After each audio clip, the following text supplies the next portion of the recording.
आज हम लोग डीएलएड फर्स्ट ईयर या सेकेंड ईयर में हम लोग को लर्निंग प्लान सिखाया जाता है या लेसन प्लान सिखाया जाता है।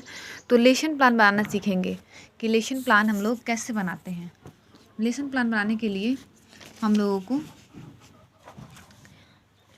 सबसे पहले जो टीचर का नाम है, छात्र अध्यापिका का नाम लिखना होता है, और फिर उसके बाद विद्यालय का नाम, और फिर विषय, उपविषय, सहायक सामग्री और वर्ग, घंटी, अवधि और दिनांक।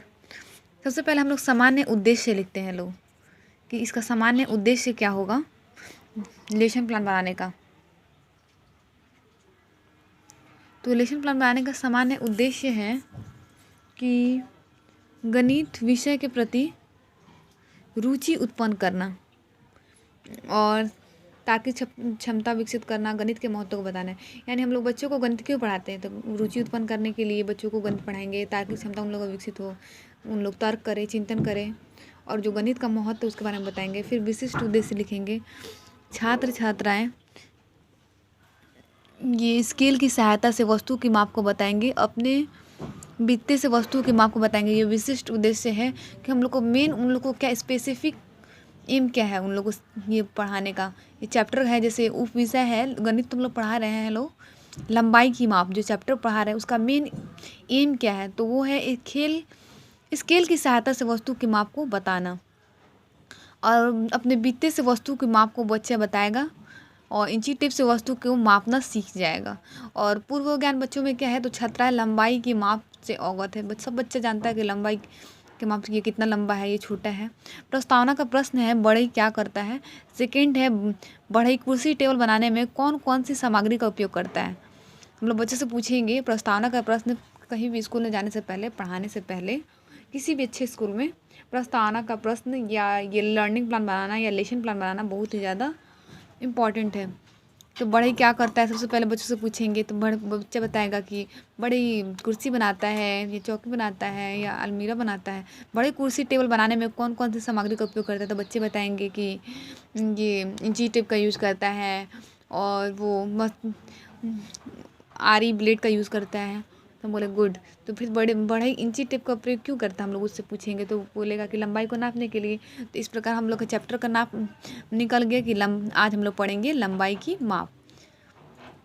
उद्देश्य कथन, उसके बाद उद्देश्य कथन क्या होगा कि बहुत अच्छा, आज हम लोग लंबाई की माप पढ़ेंगे। और इस प्रकार हम लोग क्या करते हैं, लेसन प्लान बनाते हैं।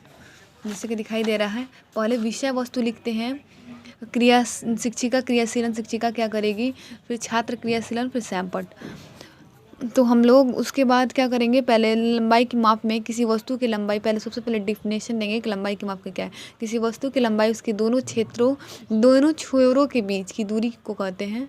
और लंबाई को बीते या इंची टेप और स्केल से मापते हैं। फिर उसके बाद उसके फिगर बना देंगे विषय वस्तु में, और एक पेंसिल का भी फिगर बना देंगे। फिर ये कितना कितना सेंटीमीटर को वो बताएंगे। फिर शिक्षिका क्या करेंगे वो दिखाएंगे, क्योंकि शिक्षिका व्याख्यान से प्रश्नोत्तरी विधि से पाठ आरंभ करती हैं। यानी शिक्षिका जो करेंगे क्लास में और किस ये विधि से बच्चों को पढ़ाएंगी वो चीज़ लिखना होता है इसमें। और शिक्षिका चित्र को दिखाकर छात्रों को पूछती हैं कि बीच बीच में इसकी लंबाई कितनी है। और फिर छात्र क्या करते हैं उसके बारे में हम लोग को छात्र क्रियाशीलन में लिखना है कि छात्रगण ध्यानपूर्वक सुनेंगे तथा समझेंगे। तो और उसके बाद हम लोग जब क्वेश्चन करेंगे, क्वेश्चन क्या रहेगा कि ए बी के बीच की लंबाई कितनी है, पेंसिल के बीच की, तो बच्चे बताएंगे 6 सेंटीमीटर।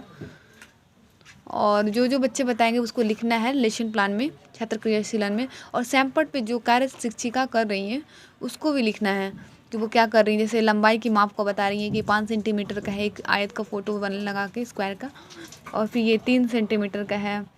और फिर उसके बाद वो बताएंगे कि ए बी की लंबाई कितना है, ए बी की लंबाई 5 सेंटीमीटर है और डी सी की लंबाई 5 सेंटीमीटर। फिर ए डी 3 सेंटीमीटर है, तो सी डी भी कितना है, सेम है, तो वो भी इसका लंबाई भी कितना होगा, 3 सेंटीमीटर। यानी ए बी और ए बी के बीच की लंबाई 6 सेंटीमीटर है। उसको ऐड करेंगे तो कितना हो जाएगा, 6 सेंटीमीटर। तो ऐसे बच्चों को बताएंगे। और जो सैमपट पे जो भी टीचर कार्य करेंगी उसको हम लोग ये कहाँ लिखते हैं, सैमपट कार्य में।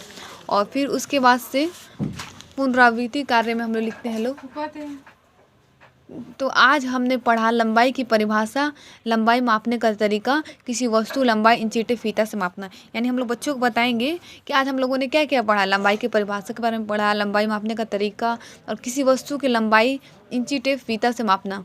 मूल्यांकन में बच्चों से हम लोग प्रश्न पूछेंगे क्वेश्चन में कि आप लोग अपनी पुस्तिका की लंबाई बताएं और लंबाई की परिभाषा क्या है उसे पूछेंगे। फिर गृह कार्य बच्चों को दे देते हैं कि 5 वस्तु की लंबाई माप कर अपनी कॉपी में लिख कर लाएं। और इस प्रकार हम लोग क्या करते हैं, लेसन प्लान बनाते हैं।